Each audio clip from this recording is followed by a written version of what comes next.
Self-love is when you say to yourself, oh, man, look, I know you and that girl got a real connection. I know y'all vibe, but that's your girl's cousin. So I love you too much to let you do that.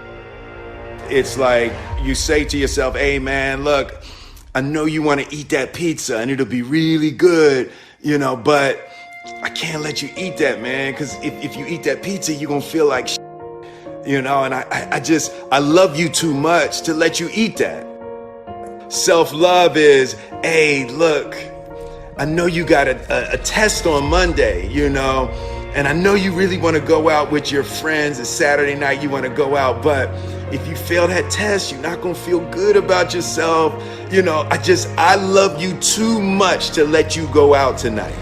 Self-discipline is self-love. If you want to be happy, you have to love yourself, which means you have to discipline your behavior. The road to sustained happiness is through disciplining your behavior.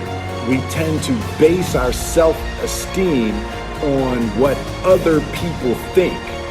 And that's not really self-esteem. Self-esteem is supposed to be how we feel about ourselves. And I was just saying how dangerous it is to allow other people to determine how you're going to feel about you. And it's kind of like looking into a broken mirror. You're going to look in a broken mirror and then change your face to try to look good in this defiled, busted, broken mirror. And it just, other people's opinions is a really way to determine how we feel about ourselves.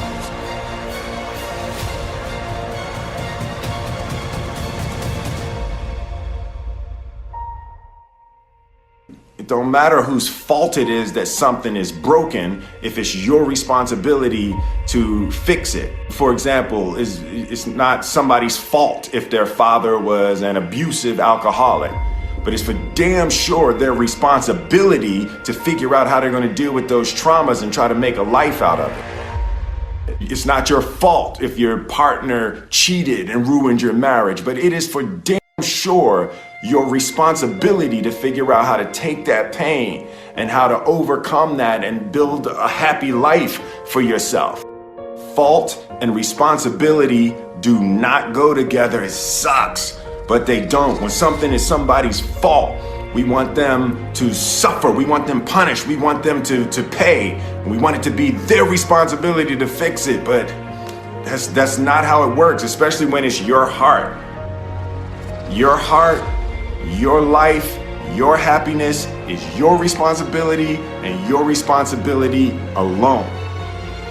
As long as we're pointing the finger and stuck in whose fault something is, we're jammed and trapped into victim mode. When you're in victim mode, you are stuck in suffering. The road to power is in taking responsibility. Your heart, your life, your happiness is your responsibility and your responsibility alone. You can make a person smile, you can make a person feel good, you can make a person laugh, but whether or not a person is happy is deeply and totally and utterly out of your control. The prerequisite for spending time with any person is that they nourish and inspire you. They feed your flame. Look at your last 5 text messages. Are those people feeding your flames or dousing your fire? Put your phone down for just a second and look around. Look to the people around you.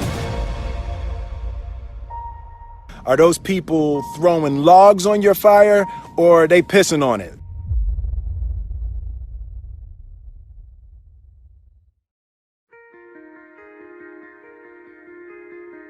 I want my life, I want my work, my family, I want it to mean something. And it's like, if you are not making someone else's life better, then you're wasting your time. The separation of talent and skill is one of the greatest misunderstood concepts for people who are trying to excel, who have dreams, that want to do things. Talent you have naturally. Skill is only developed by hours and hours and hours of beating on your craft. You don't try to build a wall.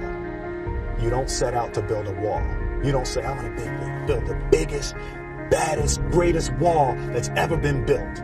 You don't start there. You say, I'm going to lay this brick as perfectly as a brick can be laid. There will not be one brick on the face of the earth that's going to be laid better than this brick that I'm going to lay in this next 10 minutes. And you do that every single day. And soon you have a wall. And soon you have a wall.